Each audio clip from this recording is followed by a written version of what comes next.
Hello everyone, welcome to digital GS academy. तो दोस्तों आज यहाँ पर 2024 में जो पूछा गया था वही क्वेश्चन है जो कल हम लोग 20 क्वेश्चन किए थे और बाकी का क्वेश्चन आज हम लोग करते हैं। ठीक है, ये सीटेट एसएसटी का है। किसका है? तो ये सीटेट एसएसटी का है। ठीक है, पेपर 2 का। तो चलिए हम लोग आज इसे देखते हैं।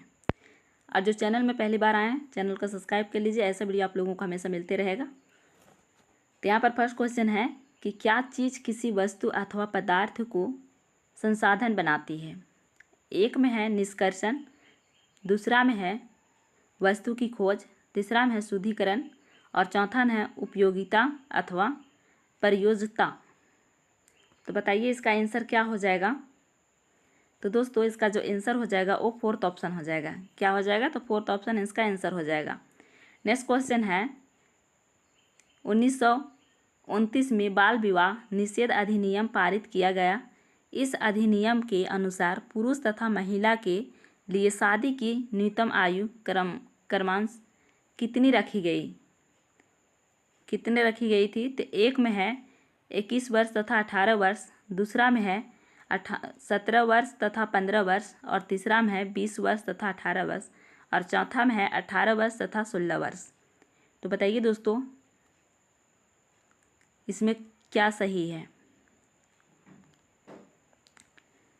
तो 1929 में बाल विवाह निषेध अधिनियम जब पारित हुआ था तो वो कितने न्यूनतम आयु रखा गया था? तो ये रखा गया था 18 वर्ष और 16 वर्ष। ठीक है,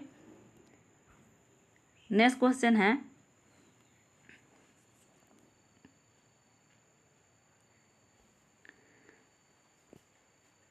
प्रेयरी को विश्व का धन्यागर भी कहते हैं। क्या कहते हैं? तो धन्यागर कहते हैं। इस प्रदेश में अत्यधिक गेहूं के उत्पादन में सहायक परिस्थितियों का चुनाव कीजिए। क्या है? तो गेहूं उत्पादन में सहायक परिस्थितियों का चुनाव कीजिए। तो एक में है यहाँ लोग प्रौद्योगिकी का उपयोग नहीं करते हैं, दूसरा में है यहाँ लोग बहुत परिश्रमी होते हैं और तीसरा में है सी में है कृषि की वैज्ञानिक विधियों का यहाँ प्रयोग किया जाता है और डी में है इस प्रदेश में वर्षा की कमी है। तो बताइए इसमें से में सही कौन सा है? ठीक है, तो सही कौन हो जाएगा? तो ये बी ऑप्शन और सी ऑप्शन राइट हो जाएगा। ठीक है, बी ऑप्शन और सी ऑप्शन, तो इसका ये हो जाएगा। ठीक है, फोर्थ ऑप्शन। नेक्स्ट क्वेश्चन है स्त्री पुरुष तुलना नामक पुस्तक की रचना निम्नलिखित में से किस सुधारक द्वारा की गई थी? किस सुधारक द्वारा की गई थी? तो एक में है ताराबाई शिंदे, दूसरा में है ईबी रामास्वामी नायकर पेरियार और फिर 3 में है पंडिता रमाबाई और फोर्थ में है वीरेश लिंगम पंतुली। तो बताइए इसमें क्या हो जाएगा? जो स्त्री पुरुष तुलना का एक पुस्तक है उसका सुधारक कौन की थी? तो उसका लिखने वाला रचना कौन थे? तो ये ताराबाई शिंदे थे। कौन लिखे थे? तो ताराबाई शिंदे। ठीक है, नेक्स्ट क्वेश्चन है गेहूं एवं जौ जैसे फसल उगाने के सर्वप्रथम साक्ष्य निम्नलिखित में से किस स्थान में मिले हैं? सही विकल्प का चुनाव करें। ये जो गेहूं और जौ है वो फसल सबसे प्रथम कहाँ पर मिले हैं? ठीक है, एक में है सुलेमान और क्रीथर हिल्स, दूसरा में है नीलगिरी हिल्स, तीसरा में है गारो हिल्स और चौथा में है मालाबार हिल्स। तो बताइए इसका सही आंसर क्या हो जाएगा? तो दोस्तों इसका जो सही आंसर हो जाएगा वो हो जाएगा सुलेमान और क्रीथर पहाड़ियाँ, मतलब क्रीथल हिल्स हो जाएगा। ठीक है, और ये किधर है? तो उत्तर पश्चिम की तरफ है। ठीक है, इधर है। और ये जो गारो हिल्स है ये कहाँ है? तो ये मेघालय में है। ठीक है, तो चलिए हम लोग आगे चलते हैं।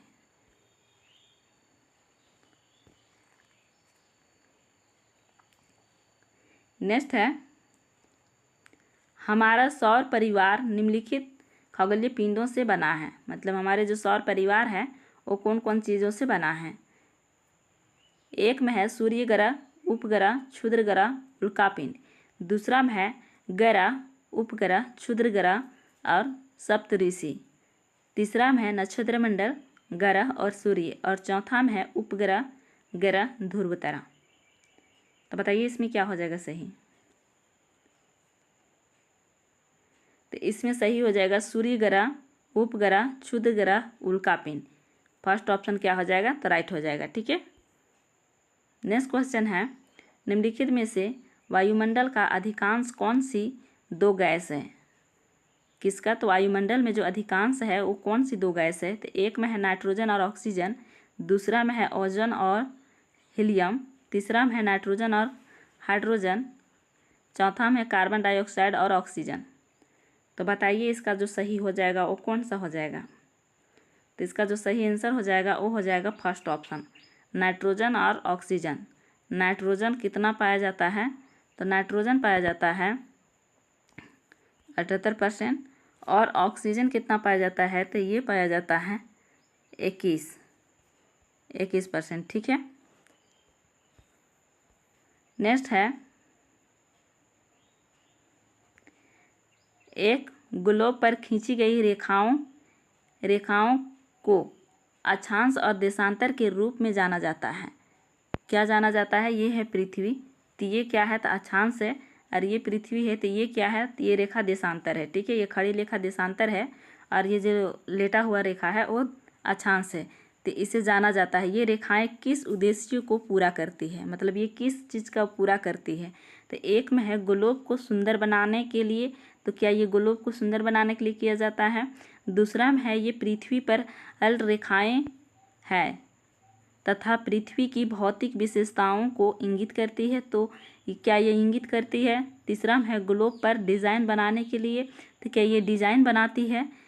चौथा है पृथ्वी पर स्थानों को ढूंढने के लिए, तो क्या ये ढूंढने में मदद करती है। तो हाँ, ये ढूंढने में मदद करती है। क्या करती है, ढूंढने में मदद करती है। ठीक है। तो चलिए हम लोग नेक्स्ट क्वेश्चन पर चलते हैं। नेक्स्ट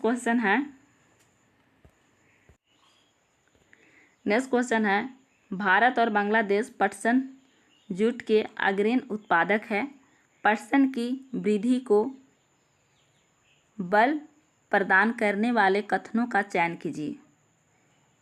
एम है, यह जड़ों मृदा में अच्छे ढंग से विकसित होता है। ये क्या है, जड़ों मृदा में अच्छे ढंग से विकसित होता है, तो ये राइट है।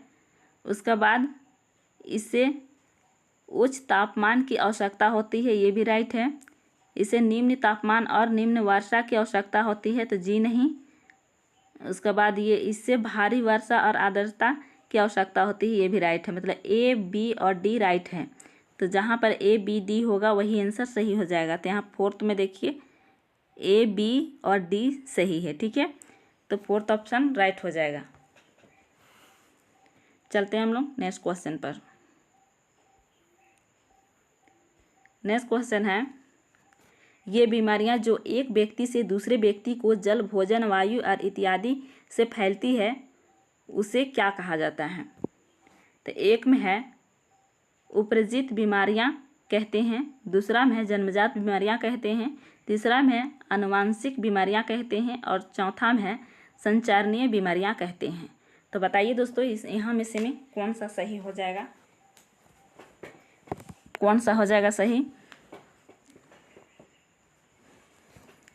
तो यहाँ पर इस चीज़ को आप देखिए, जल, भोजन और वायु इत्यादि से फैलती है। ठीक है, तो क्या ये उदरतित बीमारियाँ होगा, तो नहीं। जन्मजात होगा, ये भी नहीं। वांशिक होगा, तो ये भी नहीं। मतलब ये संचारणीय बीमारियाँ होगा। ठीक है, तो ये फोर्थ ऑप्शन क्या हो जाएगा, तो फोर्थ ऑप्शन राइट हो जाएगा। नेक्स्ट क्वेश्चन क्या है, निम्नलिखित में से कौन सा सतत और व्यापक मूल्यांकन की विशेषता नहीं है। ये पेडागोजी का क्वेश्चन है। ठीक है, पेडागोजी के क्वेश्चन है जो 2024 में आया हुआ था। कब आया हुआ था, 2024 में आया हुआ था। ठीक है, ये पूरे करंट वाला है जो 2024 में आया हुआ था। एक में है, यह विद्यार्थी के शैक्षिक विकास के साथ सहशैक्षिक पहलुओं का भी आकलन करता है। तो यह नहीं पूछा है तो ये राइट हो जाएगा, इसीलिए ये ऑप्शन सही नहीं होगा। ठीक है। दूसरा में है यह विद्यार्थी के अंक आधारित कार्य मूल्यांकन पर केंद्रित है। कार्य मूल्यांकन पर केंद्रित है यानी अंक वाला जो बोल रहा है तो ये गलत हो जाएगा। ठीक है, यही ऑप्शन हम लोगों को राइट होगा। ठीक है, यहाँ पर नहीं पूछा है। ठीक है, अब तीसरा में देखिए कि यह मूल्यांकन को शिक्षण अधिगम प्रक्रिया का अधीन अंग है, तो ये भी सही है। यह विद्यार्थी के व्यक्तित्व के सर्वांगीण विकास पर केंद्रित है। सर्वांगीण विकास जहाँ भी आ जाए तो ये पॉजिटिव होता है, इसलिए ये भी सही है। तो यहाँ पर गलत को पूछा गया था, तो गलत कौन है? तो दोस्तों गलत जो है वो दूसरा नंबर है। ठीक है, यानी दूसरा नंबर गलत है। चलिए हम लोग नेक्स्ट क्वेश्चन पर चलते हैं। नेक्स्ट क्वेश्चन है, आत्मन की अवधारणा बढ़ाने का सबसे अच्छा तरीका कौन सा है? आत्मन की अवधारणा बढ़ाने के लिए कौन सा है? तो एक में है प्रदर्शन, दूसरा में है सर्वेक्षण, तीसरा में है केस स्टडी, चौथा में है विचार मंथन। तो बताइए, तो ये हो जाएगा पहला ऑप्शन। क्या हो जाएगा? पहला ऑप्शन राइट हो जाएगा। ठीक है, प्रदर्शन।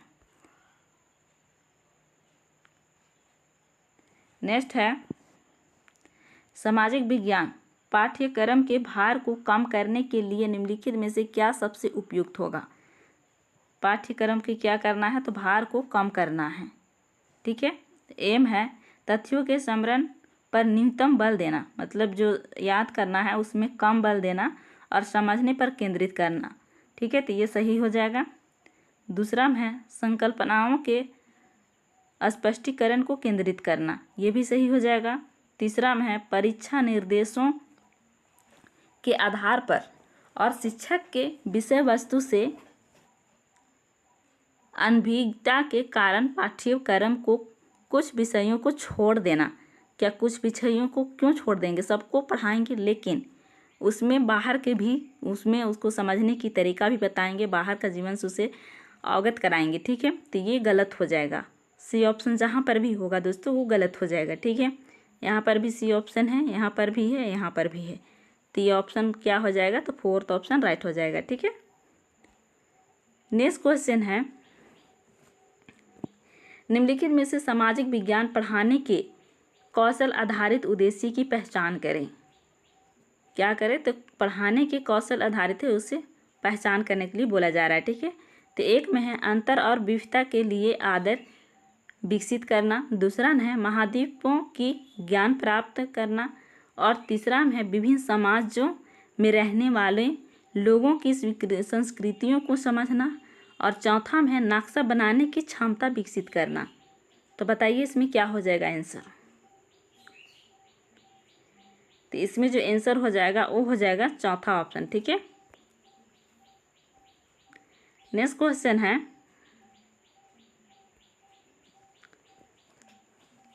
सामाजिक विज्ञान के मूल्यांकन के दौरान निम्नलिखित प्रश्न इसका उद्देश्य समझने में मदद करेंगे। एक में है पाठ्यक्रम में किन कौशलों पर बल दिया गया, ये भी मदद करेंगे समझने में। बी में है यह क्या किसी एक मानक पाठ्यपुस्तक से लिया गया है या कई पाठ्यपुस्तकों से, तो ये नहीं करेगा। उसके बाद सी में है पाठ्यक्रम की रूपरेखा कितनी विस्तृत है, तो ये भी नहीं करेगा।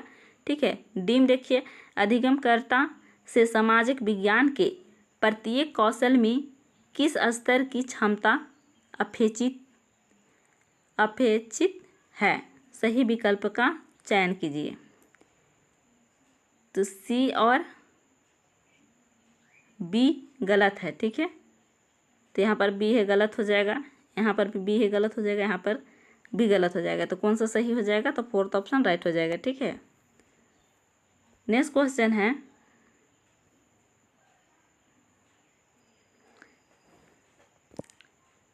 उन तत्कालीन उपायों की पहचान कीजिए जो महिलाओं की सुरक्षा तथा उन्हें नौकरी करने या पारिवारिक आय में योगदान करने एवं आत्मनिर्भर बनाने में सुनिश्चित करता है। एक में है बलवाड़ियों की प्रावधान, दूसरा में है संसद में महिलाओं के लिए सीटों का आरक्षण, तीसरा में है व्यवसायिक सुरक्षा का प्रावधान, और डी में है रात की पाली के लिए ले जाने की सुविधा। सही विकल्प का चयन कीजिए। तो यहाँ पर सिर्फ बी गलत हो जाएगा, बाकी सब सही होगा। तो जहाँ पर भी बी होगा वो गलत हो जाएगा। ये भी बी है, यहाँ बी है, यहाँ बी है, तो बताइए कौन सा हो जाएगा? तो ये फोर्थ ऑप्शन राइट हो जाएगा। ठीक है, नेक्स्ट क्वेश्चन है, निम्नलिखित में से किस विषय के शिक्षण के लिए ट्री चार्ट अति उपयुक्त होगा? कौन सा चार्ट? तो ट्री चार्ट। एक में है आधुनिक इतिहास पढ़ाने के लिए, दूसरा में वायु, जेंडर, नस्ल इत्यादि जैसे जनसांख्यिकी चारों के वितरण के लिए, और थ्री में है शासक के शासनकाल का सार देने के लिए। एक फोर्थ में है एक विशेष काल में ऐतिहासिक घटनाओं जैसे युद्धों, क्रांति या अथवा सामाजिक आंदोलन के पदानुक्रम को सचित्र दिखाने के लिए। तो बताइए इसका जो सही आंसर होगा वो कौन सा होगा? तो दोस्तों यहाँ पर जो सही आंसर हो जाएगा वो कौन सा हो जाएगा? तो ये हो जाएगा फोर्थ ऑप्शन। यहाँ पर बोल रहा है कि एक विशेष काल में ऐतिहासिक घटनाओं जैसे युद्धों, क्रांति या सामाजिक आंदोलन के पदानुक्रम को सचित्र दिखाने के लिए ट्री चार्ट उपयुक्त होगा। ठीक है, तो फोर्थ ऑप्शन राइट हो जाएगा। नेक्स्ट क्वेश्चन है, निम्नलिखित में से कौन सी कक्षा गतिविधि विद्यार्थियों के में समाज में मीडिया की भूमिका को आलोचनात्मक दृष्टि से देखने में मदद करेगी? कौन सा दृष्टि से? तो आलोचनात्मक दृष्टि से देखने में मदद करेगी। एम है, क्या सरकार किसी खबर को टीवी पर चलाने से रोक सकती है? वह ऐसा क्यों करेगी? विषय पर छात्रों का कक्षा में परिचर्चा करवाना। तो ये बिल्कुल राइट हो जाएगा दोस्तों। ठीक है, इससे आलोचनात्मक सोच इससे बढ़ेगा और ये सोचेगा उसका बाद लिखेगा। ठीक है, अब बेम है, किसी एक मुद्दे पर छात्रों को अलग अलग अखबारों के कतरनों को इकट्ठा करना और उसके वितरण की तुलना करने को कहना। क्या कहना? तो तुलना करने को कहना। तो ये भी राइट हो जाएगा। सेम है, छात्रों से वेबसाइट और अन्य सोशल मीडिया पर आई खबरों को एकत्रित करवाना तथा उसका शैक्षणिक संसाधन के रूप में इस्तेमाल करना। तो इससे ज़्यादा सोचने की आवश्यकता नहीं पड़ेगी, इसीलिए सी ऑप्शन गलत हो जाएगा। ठीक है, तो जहाँ पर भी सी है गलत हो जाएगा, तो इसमें थ्री ऑप्शन राइट हो जाएगा। ठीक है, नेक्स्ट क्वेश्चन है, ऐसा संभव है कि आपकी कक्षा में हसियाई समुदाय के छात्र भी हो, इसीलिए जब आप हसियाईकरण पर कक्षा में बात कर रहे हो तो विषय वस्तु करते हुए आपको निम्नलिखित में से किन बातों का ध्यान रखना चाहिए? क्या है, वहाँ पर हसियाई समुदाय के जो छात्र हैं, लेकिन वहाँ पर जो बात कर रहे हैं, पढ़ा रहे हैं एक टीचर, तो उसको किस बातों पर ध्यान रखना चाहिए? तो चलिए देखते हैं किस बातों पर ध्यान रखना चाहिए। ठीक है,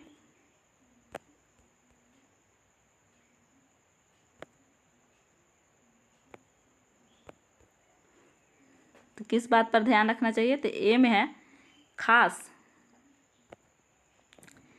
समुदाय। खास समुदायों का नाम लेने पर उन समुदायों से आए लोग असहज महसूस करते हैं। क्या करते हैं? तो असहज महसूस करते हैं। ठीक है, तो ये बिल्कुल वैसा करेंगे। ठीक है, और बी में है कि इस तरह के मुद्दों को संवेदनशीलता से संभालना चाहिए, ये भी करना चाहिए। और सी में है, कुछ छात्र अपने साथ हुए भेदभाव को साझा करने में शर्मिंदगी महसूस करते हैं, ये भी हो सकता है। ठीक है, डी में है, विद्यार्थियों से जबरन अपने अनुभव साझा करवाना चाहिए। तो जबरन कभी भी कोई भी विद्यार्थी को नहीं करना चाहिए। ठीक है, तो इसीलिए ये गलत हो जाएगा। ठीक है, डी ऑप्शन गलत हो जाएगा। तो जहाँ पर ए बी सी कहाँ है? तो ए बी सी यहाँ पर है 1 में, देखिए। ठीक है, 1 में ए बी सी है, तो 1 ऑप्शन राइट हो जाएगा। ठीक है, तो दोस्तों आज का वीडियो में इतना ही। अगर वीडियो अच्छा लगा हो तो लाइक शेयर और कमेंट करके ज़रूर बताइएगा। फिर मिलते हैं नेक्स्ट वीडियो में। वीडियो देखने के लिए थैंक यू।